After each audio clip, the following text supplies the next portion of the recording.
In this section of the course, we're going to talk about the most important element to photography, and that's light. Without light, we simply don't have an image. Capturing good light should be at the forefront of our mind. The direction of light, how hard or soft a light is, the color temperature of light, and the intensity of light will all have a significant impact on the look of your image. Good light is a little bit of a subjective concept. There's no one type of light that can be classified as good in every situation. Your subject, composition, and desire for the photo can all have an influence on what the best type of light is for that circumstance. Generally speaking, good light is light that adequately exposes your subject or scene, illuminates detail, and provides some sort of interest or focus. Bad light is light that does not adequately illuminate your subject, makes it hard to see certain details, and can be distracting to your viewer. It's important to know that our eyes naturally gravitate towards the brighter parts of an image. You can use this to your advantage by placing your pet in the brightest part of your scene. In comparison, if you were to place your pet in the darker part of your scene with the brighter element, say in the background of your image, you can see how it's hard to focus on the subject. Look for those areas that are brighter, and if you notice bright light happening away from your subject, it might be best to shoot away from that bright light so that your subject stands out in your image. The first thing that we need to know when working with light is how to expose light. In digital photography, we generally expose for the highlights or the brighter parts of our image. This is because it's hard or impossible sometimes to fix overly bright highlight detail in an image. This is especially the case when you're working with JPEG image format, which your iPhone is by default capturing images with. Shadow detail, on the other hand, can often be lifted or brightened in editing to great effect. Light can be categorized in terms of direction, hardness or softness, color temperature, or intensity. All of these different qualities are going to have a significant impact on the light in your image and how your image looks. Direction of light is quite simply what angle the light is hitting your subject from. The three most common types of light are front light, backlight, or side light. Front light or flat light is light that is shooting your subject dead on from the same angle as you're taking a picture of them from. Front light is generally not desired among photographers since it illuminates all of the shadow detail that you would otherwise be getting. Shadow detail is crucial to adding depth and dimension into your images, and front light or flat light doesn't give you any of that depth and dimension. This is why using your flash is also not really recommended because it shoots light at your subject from the exact same angle that you're taking a picture of them from. If you're working in a dim light situation where you need to add light to your subject, it's a lot more beneficial to search for more light either by opening yourself up to natural light or turning on indoor lights and positioning them in a way that's pleasing to your subject. Backlight is lighting that illuminates your subject from directly behind them. I generally wouldn't recommend this type of light for beginners since it can be hard to properly expose for your subject under this type of light. Backlight can give you some great results in the right circumstances since it can give you a nice highlight around your pet, but then can allow them to have a nice soft light on their face. If you're looking to experiment with this type of light, then I would recommend trying to shoot with it under golden hour light, which we'll discuss more in depth in the next slide. The last direction of light that we're going to talk about is the one that I would recommend you use, and this is side light. Side light is kind of the best of both worlds between these two, where you're adding shadow detail onto your subject, but you're providing them enough light on the front or the face of them to illuminate their details. The next quality of light is probably the most important one to grasp in order to get better photos using your iPhone as a beginner. And that's the hardness versus the softness of light. A bare light bulb or the sun under a blue sky is going to give you a very hard light, meaning it's going to hit your subject directly, and the result is going to be hard, bright light where you get deep shadows on your subject. Soft light, on the other hand, is light that's passing through something translucent like clouds or blinds that is diffusing the light before it hits your subject and giving you much softer shadows and much more even light.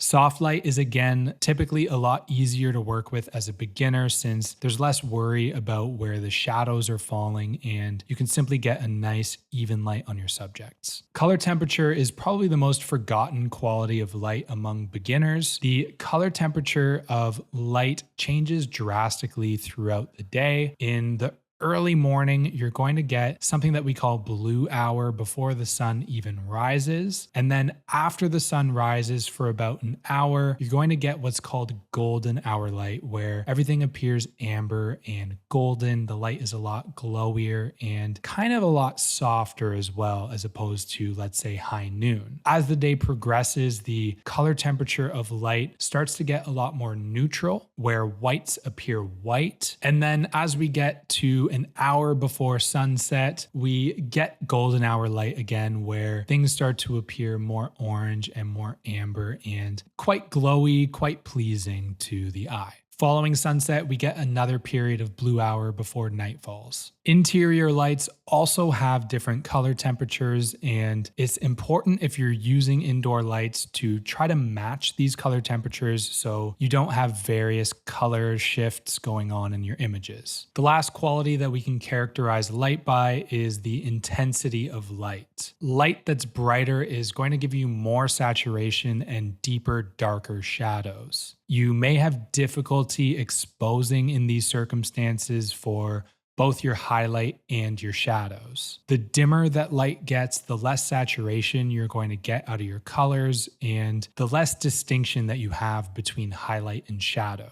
Generally, the middle area between these two is the best place to take photos. If you had to err on one side, then I would definitely err on the side of your light being too bright. The iPhone handles bright light really well. The only thing that you might have to worry about is losing detail in your shadows, but again, that can usually be lifted or brightened in editing. Shooting under dim light, however, can introduce digital artifacts or noise into your images, and you can start to lose detail and really degrade the quality of your images under dim light. Natural light is easily the most accessible type of light to shoot with, especially as a beginner. Photographing at the right time of day can make all the difference. As I mentioned before, golden hour light occurs during the hour after sunrise and the hour before sunset. During this time of day, the light is warm, lower in the sky, and a softer, direct light. During the rest of the day, the light is more neutral in color temperature and can be harsher or more intense. Clouds or open shade can soften light. Weather plays a crucial role in the quality of natural light. Broad sun on a blue sky day will give you a hard, direct, and bright light, whereas a cloudy day is going to give you a dimmer, softer, more even light. On a day with no clouds, soft light can still be found in open shade or areas that have coverage like underneath a tree, umbrella, or awning. Window light is a great place to find nice natural light indoors. When working indoors with window light, it can be a great practice to shut off all of the interior lights in your house and simply use the window light as your main light source. Usually, interior lights are of a warmer color temperature. When you start to mix daylight with warm color temperature, you start to introduce color casts into your images and can make for unnatural looking results and simply just not pleasing light. By shutting those interior lights off, you can reduce color casts, and I'm sure you'll notice a big difference by doing so. Soft light is arguably the best type of light for beginners to shoot with, especially with an iPhone. Soft light will give you an even and flattering light on your pets. Soft light can easily be exposed for in a single image since the difference between bright highlights and dark shadows is not that drastic. This allows you to capture adequate detail across the spectrum of highlight, midtone, and shadow without the need for a camera with a higher dynamic range. You can also create soft light for yourself by using something that's known as a diffuser. This tool usually comes in the form of a round disc and is simply just a translucent material that you place between your subject and the light source, and that just softens the light before it hits your subject. These usually aren't very expensive, but you can certainly DIY something that simply allows light to pass through it and diffuses it before it hits your subject. In photography, catch lights are bright lights that are reflected off of a subject's eyes. These bright highlights can draw viewers into the eyes of the subject and can make for a more engaging, endearing, and personal photograph. This technique of using catch lights is most common among portrait photography, but can certainly be used for pet photography as well. When lighting your pet from the side or front, you'll probably naturally achieve some sort of catch light in their eyes. You may have trouble getting catch lights if they're looking away from light or looking down. Try to have them face toward the sun or possibly looking up to the sky. This should give you the best chance at capturing a catch light in their eyes. You can also use a reflector or any other bright white object off camera to reflect white back into their eyes. When doing this, be considerate of your angle and how close or far away it is from your pet. This will determine how big or small the catch light is in their eyes. Doing this will also bounce light back onto your subject and can be a great way to fill in dark shadows or simply increase the light on your pet. To wrap up this section on light, we're going to look at some of the key concepts that we just went over. Light should be used as a tool for the photographer. Practice noticing good light around you and take advantage of those moments. Are there any patterns that you can notice? Maybe the sun comes through your window perfectly at around 3 in the afternoon. Once you start to notice these patterns of good light in your home, you can start to plan photo shoots around these optimal times. I would argue that light is the most common culprit of bad or mediocre photos, and it's a very hard one to fix in editing. Composition can be altered to a certain extent in editing with the cropping process, but the shape and quality of light that you capture only has so much flexibility in editing. The best thing that you can do is notice when it's not right and adjust your surroundings or shooting location to capture better light. The more that you practice noticing good light, the more that you're going to notice it all around you. When you're working with natural light, you are really at the liberty of the sun and the weather. So when you have good light, take advantage of it, chase it, and from there, you can adjust your composition and use the tips that we discussed earlier to get your pet engaged and playful or ready to take great photos of them. Now that we have a good understanding of how to work with light, composition, and subject, it's time to bring it all together and capture some great images. As a beginner, it can feel overwhelming to think about having to learn all of these details about light, composition, subject, and then bring it all together. On this slide, I'm